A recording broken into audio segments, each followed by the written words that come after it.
Hello, I'm Crackshot. Welcome to another episode of Crackshot Chronicles.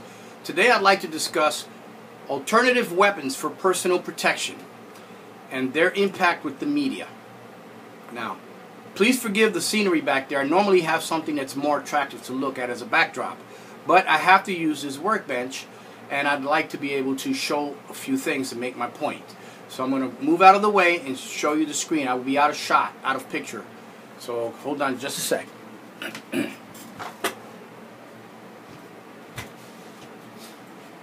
Okay, on this table I have a bunch of weapons. Some are actual weapons. The other half on this side is common household items. Now, the media wants you to believe that all AR-15 rifles or any high-capacity magazine is an evil machine and it needs to be destroyed, banned. We can't have anything that can fire fully automatic. We can't have anything that has a high capacity because it is evil, because they kill people, what they actually say.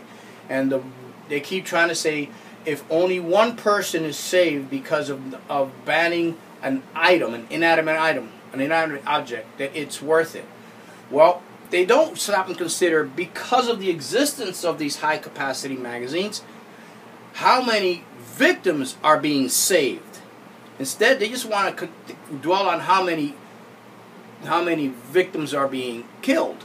So let's turn the table a little bit to see it from the other side. This here is an AR-15 rifle.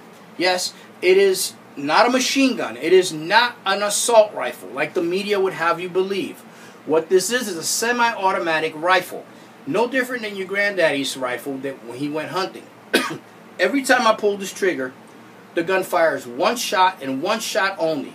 In order for it to be an automatic rifle or a machine gun, it would need, right here, it has a selector switch. I'll flip it around to the other side so you can see it.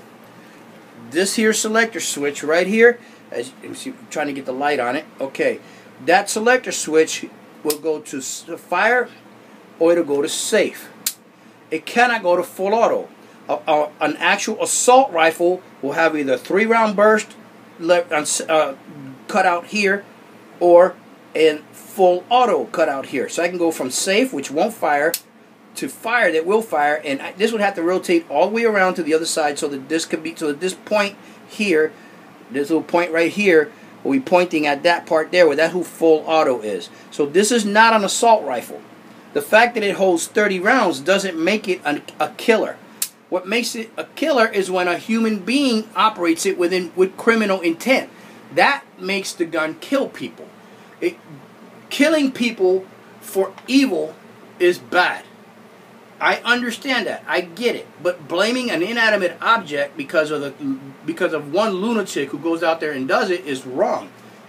Using the media's train of thought, then if guns kill people, then the single mother with children in her house can't use this handgun to protect her house, because if she has this 5-shot 44 Magnum, or say she has this 8-shot 1911 to protect her house from bad guys, if one person attacks her house, that's great. She can defend herself.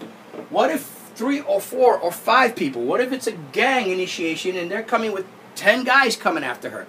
And they have decided that no matter how many bullets fly, they're not going to leave. They're going to stake it out until they kill everyone in the house.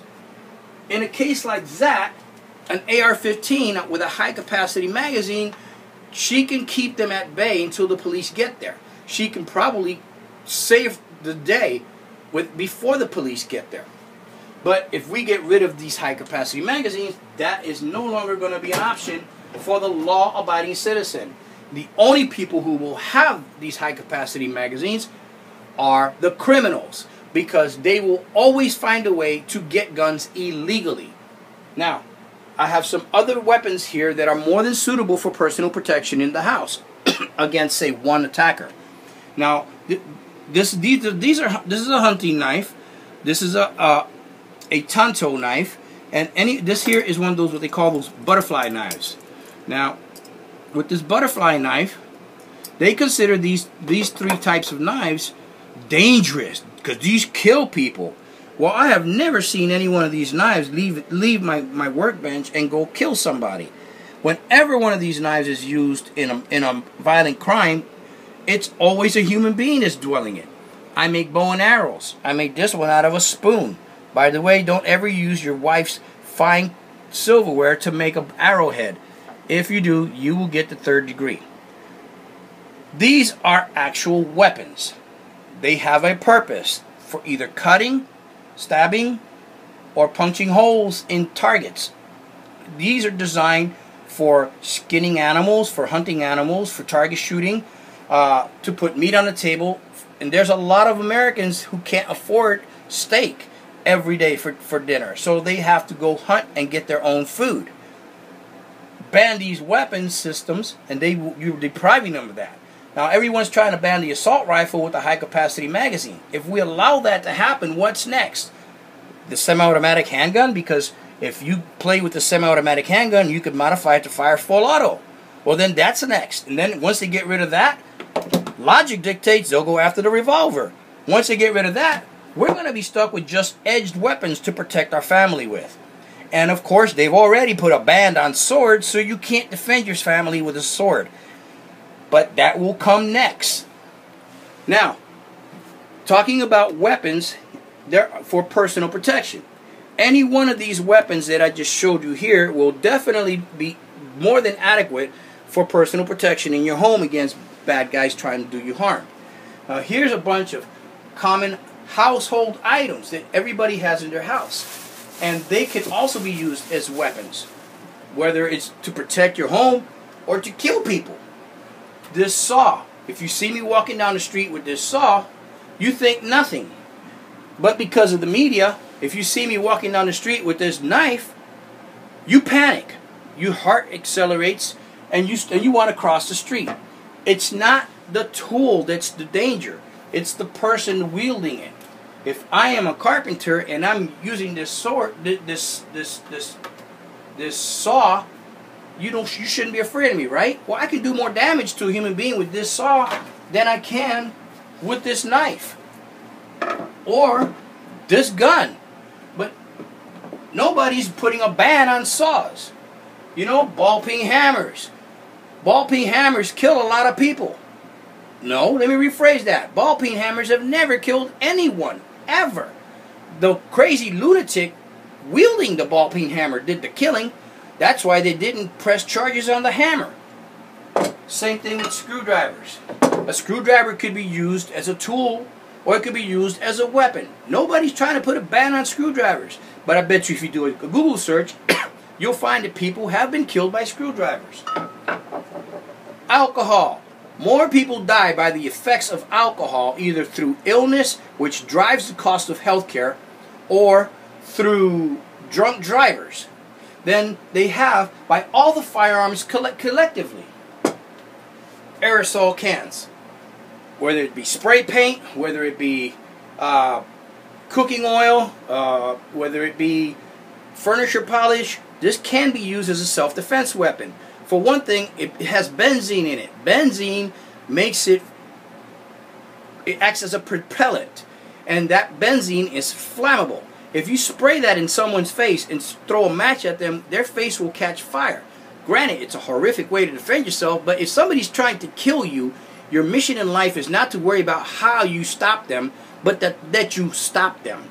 Their face is on fire, they're not going to have any interest in attacking you. That gives you time to run away and call the police. How many teenagers have died because of huffing paint? Nobody is out there trying to ban aerosol products. But then they're not calling these things killers. They'll call a gun a killer. They'll say guns kill. Well, so does aerosols. So does hammers. So does an iron. You tell me you can't be killed by a lunatic with this iron? Ooh, that red spot. Maybe that's a piece of blood from a lunatic who got it when I wasn't looking. I don't know. Frying pans. Do you think a deranged lunatic, hell-bent and glory-bound, to try to kill somebody can't kill you with this frying pan? Of course they can. Yet the media has never said, let's ban frying pans. Plastic bags. How many children have died from plastic bags? Can you use this as a self-defense weapon? Sure you can. Under the right conditions, if that's all you've got, you can suffocate the guy who's attacking you with a plastic bag. He's going to be just as dead as the bad guy who suffocates a victim with a plastic bag. Or the child who dies. And I am definitely, my deepest condolences to anybody who's had a loved one die from a plastic bag or a child. But nobody is banning plastic bags.